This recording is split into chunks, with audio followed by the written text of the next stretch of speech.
Before we explore this remarkable story, if you appreciate detailed military history that reveals the technological realities behind World War II battles, please subscribe to our channel and activate the notification bell so you never miss our comprehensive documentaries.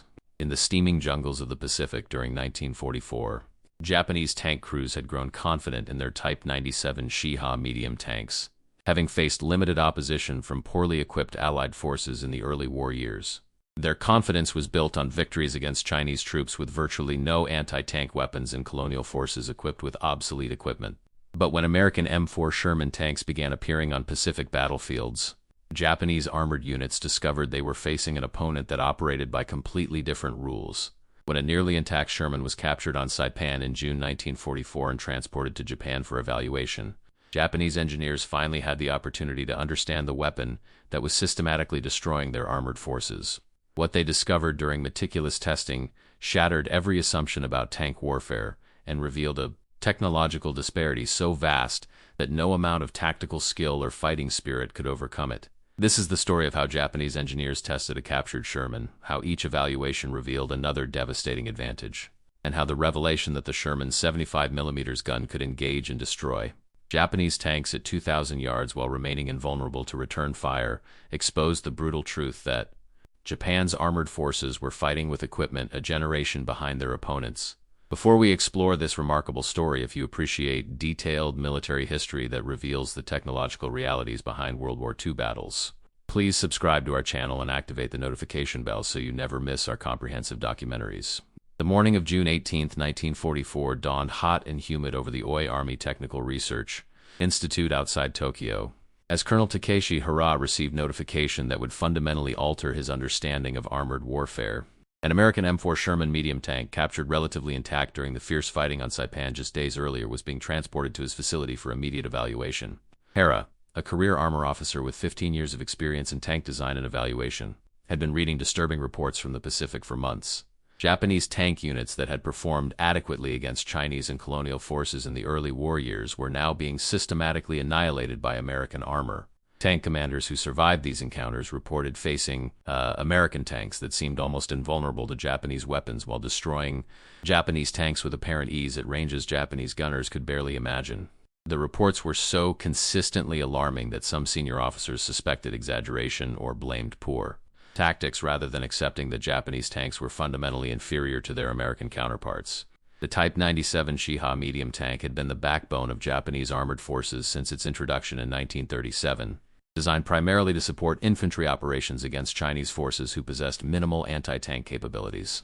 The Shiha reflected Japanese Army doctrine that viewed tanks as mobile artillery and infantry support weapons rather than as weapons designed to fight other tanks. The Shiha weighed approximately 15 tons, carried a crew of 4 men, and was armed with a Type 97 57mm gun that fired a relatively low-velocity projectile designed primarily for high-explosive fragmentation effects against infantry and fortifications. The armor protection was minimal by Western standards, with a maximum of 25mm of steel plate on the front hull, barely sufficient to stop heavy machine gun fire at close range. Japanese tank designers had prioritized mobility and reliability over firepower and protection, assuming that Japanese tanks would primarily face infantry and fortifications rather than enemy armor. This assumption had been valid during the China campaigns and the initial conquests of 1941 and 1942, but it had become catastrophically incorrect as American forces counterattacked with modern equipment, specifically designed for tank versus tank combat. Colonel Hara had personally overseen the development of several Shiha variants and improvements, including the Type 97 Kai Shinhodo Shiha, which mounted a higher velocity 47mm gun in an enlarged turret. These improvements had been implemented based on reports from the field suggesting that better anti-tank capability was needed. But Hara had never had the opportunity to examine an enemy tank in detail. Now he would finally understand exactly what Japanese tank crews were facing. The Sherman arrived at Oi on June 20th, transported by rail from Yokosuka Naval Base where it had been unloaded from a transport ship. The tank had been captured when its crew abandoned it after suffering mechanical problems during the chaotic fighting on Saipan. Japanese troops had quickly disabled the tank to prevent its recovery by American forces, but the damage was relatively minor, and the tank's main systems remained intact. American attempts to destroy the abandoned Sherman with artillery fire had been unsuccessful, and Japanese engineers had managed to recover the vehicle before American forces could recapture it. The Sherman represented an intelligence windfall comparable to capturing an enemy warship intact. When Hera first saw the M4 Sherman sitting in the evaluation facility's main bay, he was struck immediately by its size and purposeful design.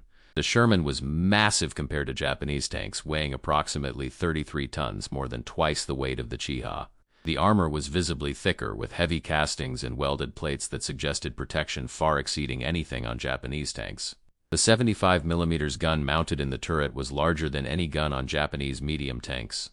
And even without detailed examination, Hera could see that this was a weapon designed to destroy other tanks at substantial ranges. The Sherman sat on wide tracks that distributed its weight effectively, and the suspension system appeared robust and well-engineered. The overall impression was of a weapon system designed by engineers who understood tank warfare at a sophisticated level and had the industrial capacity to implement their designs without compromise. Hara assembled his evaluation team, which included Major Kenji Watanabe, the facility's chief gunnery expert, Captain Hiroshi Tanaka, a specialist in armor metallurgy and protection, and Lieutenant Saburo Ishida, an experienced tank commander who had served in China and the Philippines. The team also included civilian engineers from Mitsubishi Heavy Industries, the primary manufacturer of Japanese tanks, who were eager to understand what they were competing against. The evaluation program would be comprehensive and systematic, examining every aspect of the Sherman's design, performance, and capabilities. The team understood that their findings would be scrutinized by senior military leadership and would potentially influence decisions about Japan's armored warfare doctrine and equipment development. What they could not know was how devastating and demoralizing those findings would prove to be. The evaluation began with a detailed examination of the Sherman's armor protection. Captain Tanaka directed his team to measure the thickness and composition of armor plates at various locations around the vehicle. What they found was sobering. The Sherman's frontal hull armor was 51 millimeters thick at an angle of 56 degrees from vertical, providing effective protection equivalent to approximately 90 millimeters of vertical armor. The turret front was 76 millimeters thick, and even the side armor was 38 millimeters, thicker than the frontal armor of the Chiha. Tanaka arranged for metallurgical analysis of samples taken from the armor plate, and the results revealed steel of exceptional quality, properly hardened and treated to maximize resistance to penetration. Japanese armor plate of 1944, by contrast, was increasingly affected by material shortages and quality control problems. Alloying elements like nickel and molybdenum that improved armor performance were in short supply, and Japanese metallurgy had never achieved the sophistication of American or German armor production. The Sherman's armor was not just thicker, it was fundamentally better steel, providing protection that Japanese anti-tank weapons would struggle to penetrate even under ideal conditions. Major Watanabe focused his attention on the Sherman's 75mm M3 gun, and what he discovered made him increasingly apprehensive about Japanese tanks' ability to survive encounters with American armor. The 75mm gun was a high-velocity weapon designed specifically for anti-tank use, with a muzzle velocity of approximately 2,030 feet per second when firing armor-piercing rounds. This was dramatically higher than the 2,280 feet per second muzzle velocity of the Chiha's 57mm gun, and the Sherman's much heavier projectile carried far more kinetic energy. Watanabe calculated that the Sherman's 75mm armor-piercing round could penetrate approximately 60 millimeters of vertical armor plate at 1,000 yards range. This meant the Sherman could penetrate the frontal armor of any Japanese tank at ranges exceeding 1,000 yards, and could penetrate side or rear armor at even greater distances. The implications were staggering.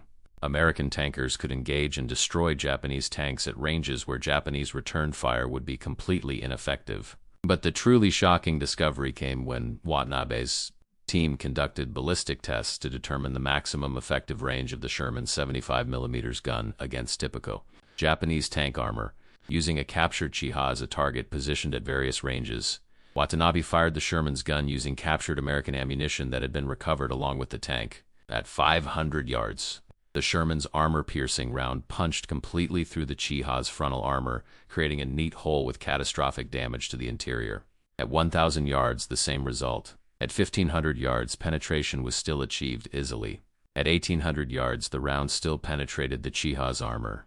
Even at 2,000 yards, the maximum range at which Watanabe could arrange a safe firing test. The Sherman's 75mm gun could penetrate the Chiha's frontal armor with sufficient energy remaining to cause devastating damage to the crew and internal components. 2,000 yards. That was over a mile, a distance at which Japanese tank gunners could barely see enemy tanks clearly, let alone engage them effectively with the low-velocity weapons mounted on Japanese tanks. Watanabe conducted the reciprocal test with growing certainty about what he would find. A Sherman was positioned as a target, and a Type 97 Chiha was used to fire at it from various ranges using standard Japanese armor-piercing ammunition. At 500 yards, the Chiha's 57mm gun could not penetrate the Sherman's frontal armor. The projectile struck and left a visible dent, but did not penetrate. At 300 yards, still no penetration of the frontal armor.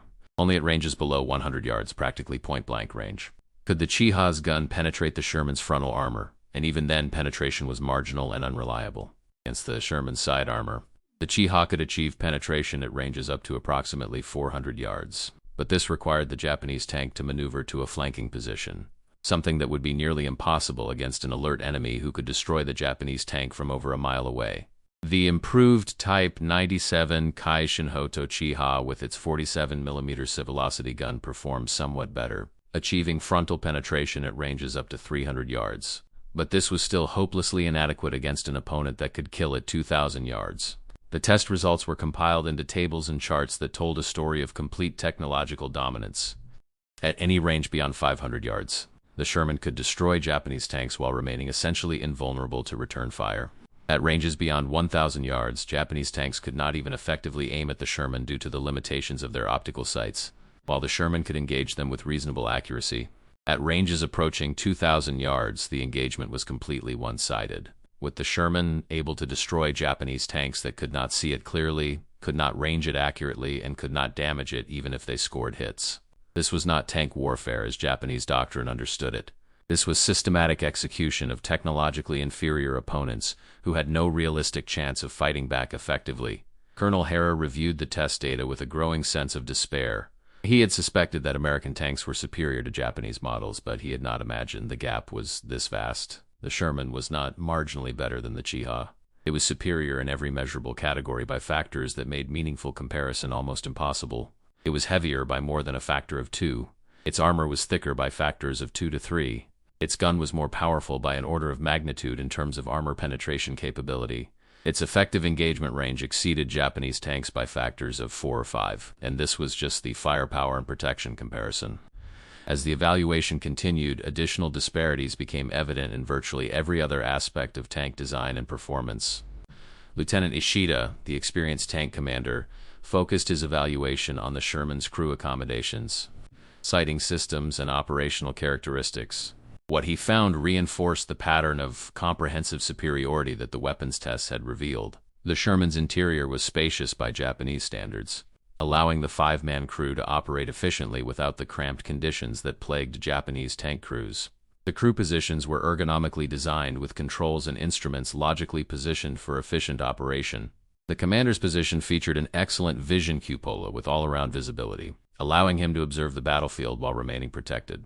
The gunner had a high-quality telescopic sight with excellent optical clarity and accurate range markings. The loader had adequate space to handle ammunition efficiently, and the driver and assistant driver had good forward visibility and well-designed controls. Every aspect of the crew interface had been designed with careful attention to human factors, recognizing that effective crews required good visibility, comfortable working conditions, and intuitive controls. Japanese tanks, by contrast, were notorious for poor crew conditions. The Chiha's interior was cramped, forcing crew members to work in uncomfortable positions that caused fatigue during extended operations. Visibility was poor, with limited vision blocks and no commander's cupola on early models. The optical sights were of mediocre quality with limited magnification and poor clarity. Ammunition stowage was awkward, slowing the rate of fire. The overall design prioritized mechanical simplicity and manufacturing economy over crew effectiveness, reflecting an approach to tank design that had become obsolete as tank warfare evolved. Ishida noted in his report that an American tank crew could operate more effectively for longer periods due to better conditions, could observe the battlefield more comprehensively due to better visibility, and could engage targets more accurately due to better sighting equipment. These advantages compounded the already overwhelming superiority in firepower and protection, creating a situation where American tanks dominated not just through better engineering, but through better understanding of how crews actually fought in combat. The evaluation team also examined the Sherman's engine and automotive systems, and here too they found design excellence that exceeded Japanese capabilities. The Sherman was powered by a Continental R975 radial gasoline engine producing 400 horsepower, giving the tank a power-to-weight ratio of approximately 12 horsepower per ton. This provided good mobility despite the Sherman's substantial weight. The engine was reliable, well-cooled, and relatively simple to maintain. The transmission was a smooth shifting synchromesh design that allowed the driver to change gears easily without requiring exceptional skill. The suspension used vertical volute spring bogies that provided a stable gun platform while maintaining good cross-country mobility. The tracks were wide and durable, distributing the tank's weight effectively and providing good traction in varied terrain. Japanese engineers examining these systems recognized immediately that the Sherman represented a more mature approach to automotive design than anything in Japanese tanks. Every component showed evidence of extensive development and testing, with engineering solutions that balanced performance, reliability, and manufacturability. The Chiha's automotive systems, by comparison, reflected less sophisticated engineering and more limited testing. The Mitsubishi Type 97 diesel engine produced only 170 horsepower, giving the lighter Chiha a power-to-weight ratio of approximately 11 horsepower per ton. Similar to the Sherman, but with less absolute power available for difficult terrain or combat maneuvering. The transmission was less sophisticated, requiring careful technique to avoid grinding gears. And the suspension was adequate but not exceptional. Japanese tank engines were generally reliable in the temperate climate of China, but had proven problematic in tropical conditions, suffering from overheating and maintenance issues. The Sherman's engine, by contrast, had been designed to operate in diverse climates and had proven reliable from the deserts of North Africa to the jungles of the Pacific. This reliability reflected not just good initial design, but extensive field testing and iterative improvement, processes that required time and resources Japan did not have. One of the civilian engineers from Mitsubishi, a man named Takeo Nakamura, who had been involved in Chiha development, asked the question that everyone on the evaluation team was thinking. Could Japan build a tank comparable to the Sherman given sufficient time and resources? Colonel Hara considered the question carefully before responding. He noted that Japan possessed the theoretical knowledge to design such a tank. Japanese engineers understood the principles involved, and Japanese industry could produce the individual components if necessary. However, building a Sherman-equivalent tank would require far more than theoretical knowledge. It would require high-quality armor plate in quantities Japan could not produce. Sophisticated optical equipment Japan could not manufacture domestically, precision manufacturing capabilities that Japanese industry had never achieved consistently, and most critically vast quantities of strategic materials including high-grade steel, copper, rubber, and petroleum products that Japan simply did not have, even if Japan could somehow acquire the materials and manufacturing capacity. Developing a completely new tank design and putting it into production would take years, and Japan did not have years. American forces were advancing across the Pacific, and Japanese tank units needed better equipment immediately, not in some hypothetical future. The evaluation report compiled by Hara and his team was brutally honest about Japan's situation. The report stated clearly that the M4 Sherman represented a quantum leap in tank design that Japan could not match with existing equipment or near-term developments. The Sherman's ability to engage and destroy Japanese tanks at 2,000 yards while remaining invulnerable to Japanese fire at any practical combat range meant that Japanese armored units faced impossible odds in any encounter with American armor. The report calculated that under typical combat conditions, a single Sherman could theoretically destroy an entire company of Chiha tanks before they could close to effective range, and that even if Japanese tanks managed to approach within their effective range, the Sherman's superior armor would still provide significant protection. The kill ratio in actual combat would depend on terrain, visibility, and tactical factors. But the fundamental equation was clear. American tanks could kill Japanese tanks at will, while Japanese tanks could only damage American tanks under exceptional circumstances. The report made specific recommendations, though Hara acknowledged that most could not be implemented quickly enough to affect the war's outcome. The most realistic short-term recommendation was to avoid tank versus tank combat whenever possible, instead using Japanese tanks in indirect support roles where they would not face American armor directly. Japanese tanks should be used from prepared positions, engaging American tanks at close range from ambush where the Sherman's range advantage would be neutralized. Alternatively, Japanese tanks should focus on supporting infantry against American infantry positions where the Sherman's anti-tank capabilities would be less relevant. The report also recommended accelerating development of more powerful anti-tank guns that could engage American tanks at longer ranges, particularly the 75mm and 88mm high-velocity guns that German forces were using with some success in Europe. Finally, the report recommended development of infantry anti-tank tactics and weapons, recognizing that infantry armed with effective anti-tank weapons might be more cost-effective than attempting to match American tank technology. The long-term recommendations were more ambitious but also more pessimistic about implementation. HERA recommended developing a completely new medium tank with armor protection of at least 75 mm on the front, a high-velocity 75 mm gun capable of penetrating 100 mm of armor at 1,000 yards, improved optical sights, and better crew accommodations. Estimated that such a tank would weigh approximately 40 tons and would require an engine of at least 500 horsepower.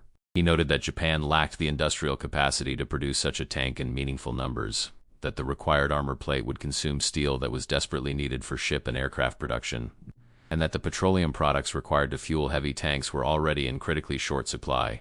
The report concluded that Japan's best hope was to avoid armored combat with American forces whenever possible and to focus limited resources on weapons that could be produced in quantity with available materials, specifically infantry anti-tank weapons and fortifications. The captured Sherman was retained at Oi for several months, used for additional tests and as a training aid for Japanese tank crews and anti-tank gunners.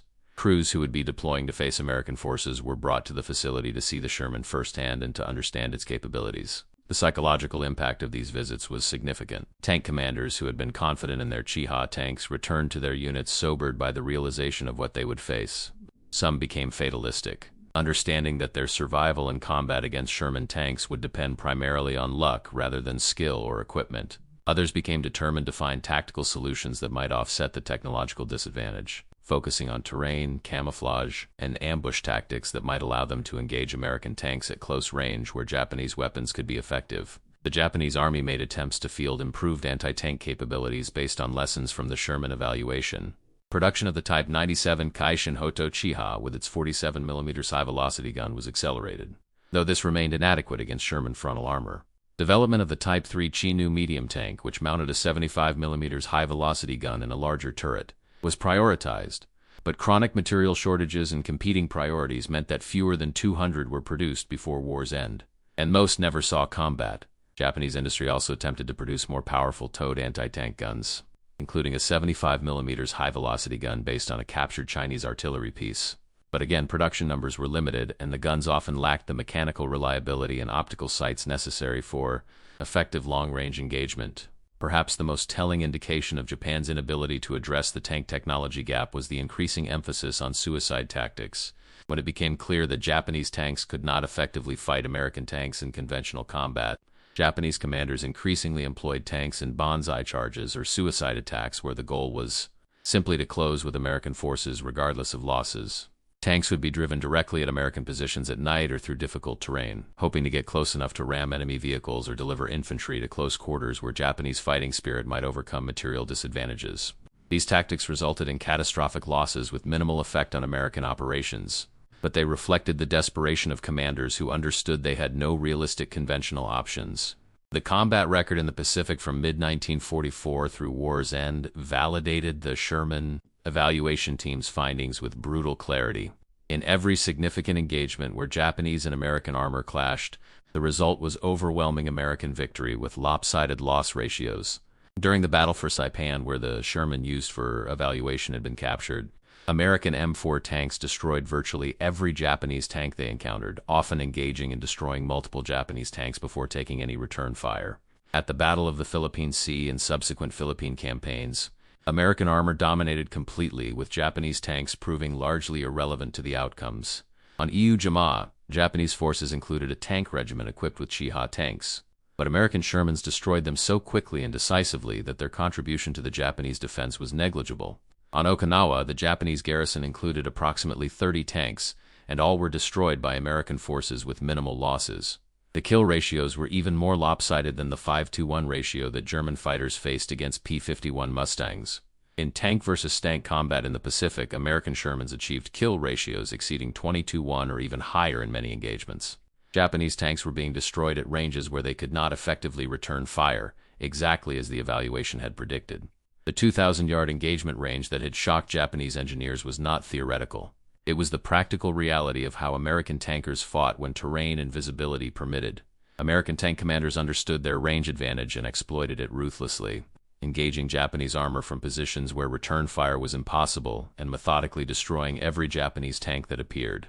Japanese engineers and officers who survived the war and were later interviewed by American intelligence teams were candid about the technological gap and its impact. Colonel Hara, the officer who had led the Sherman evaluation, stated in a 1946 interview that Japan had been fighting the war in the Pacific with equipment that was adequate for the 1930s but completely obsolete by 1944 standards.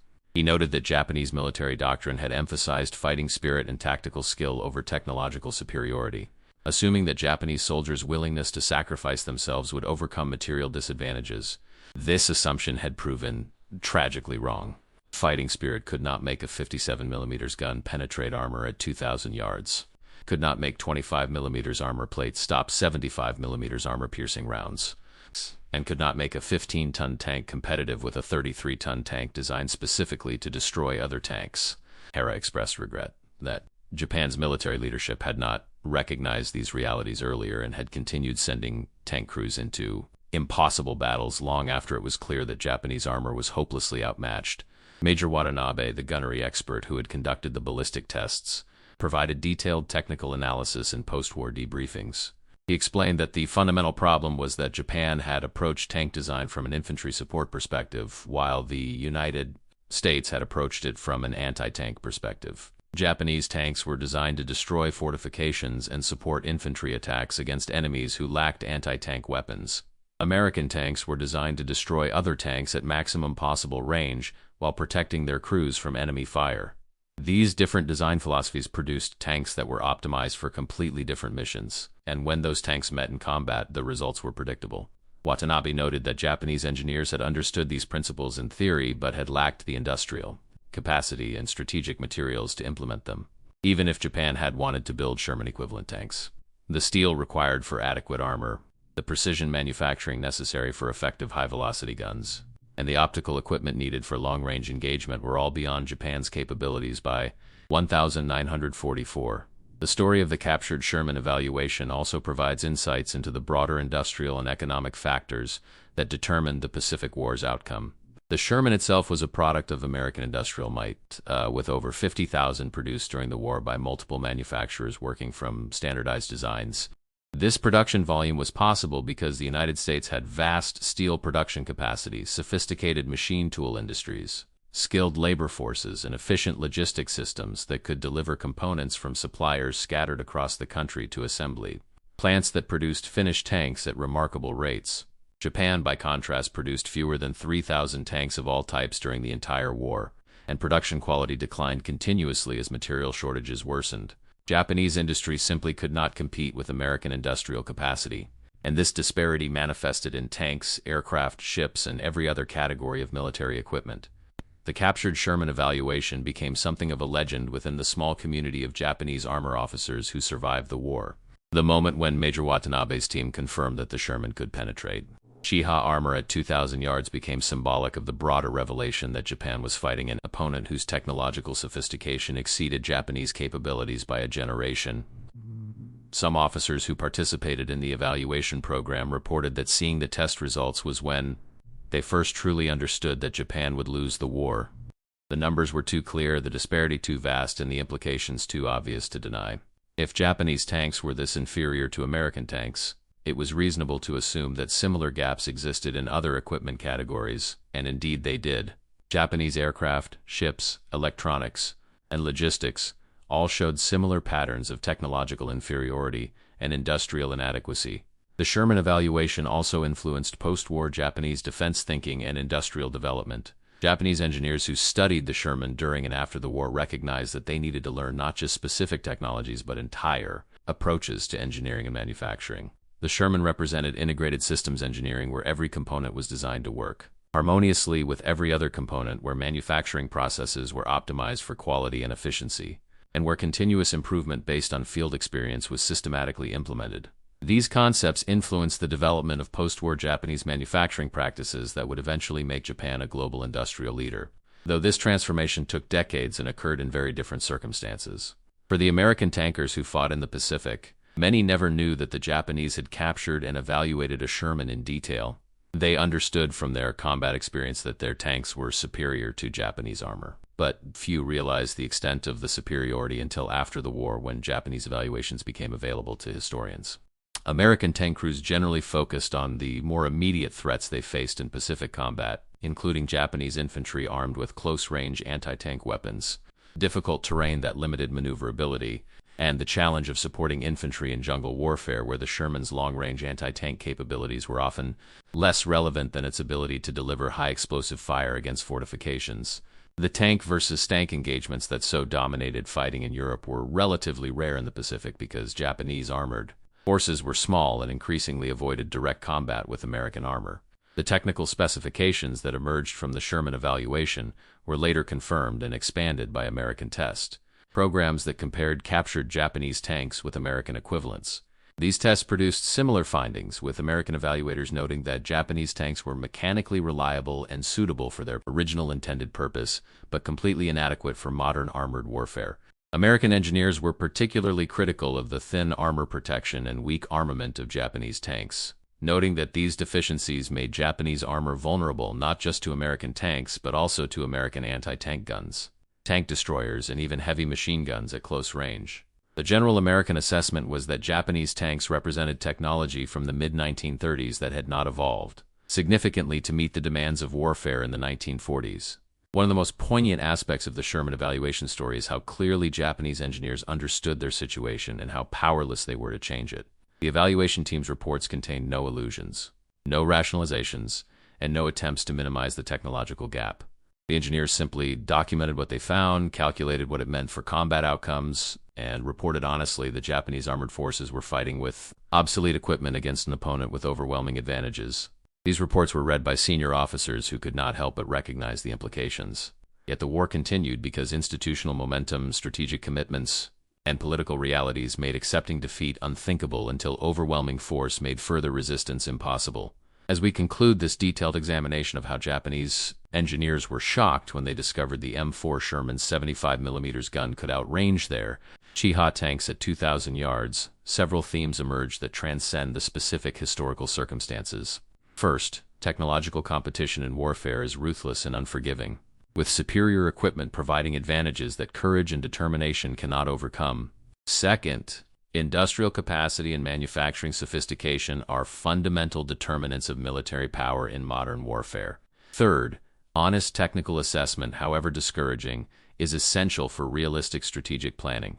Finally, the human cost of technological inferiority falls on soldiers and crews who must fight with inadequate equipment against superior opponents. The M4 Sherman was not the most advanced tank of World War II. It was outclassed by late-war German tanks in firepower and armor protection. But in the Pacific theater, it represented a level of technological sophistication that Japanese forces could not match or counter effectively. The Sherman's ability to engage and destroy Japanese tanks at 2,000 yards, a range that Japanese engineers found almost incomprehensible when they first confirmed it through testing, symbolized the broader technological gap that determined the Pacific War's outcome. Thank you for watching this comprehensive account of how captured American armor revealed the full extent of technological disparity in the Pacific War. If you found this detailed historical and technical analysis valuable, please subscribe to our channel for more in-depth documentaries exploring the engineering realities and human dimensions of World War II. Share this video with others who appreciate thorough military history, and leave your comments below with your thoughts on this remarkable story. Your engagement helps us continue producing these detailed explorations of military technology and the lessons they contain. Until next time, this is the story of how examination of captured equipment revealed uncomfortable truths about technological competition, and how the M4 Sherman became the tank that dominated the Pacific theater through overwhelming technical superiority that Japanese forces could neither match nor effectively counter.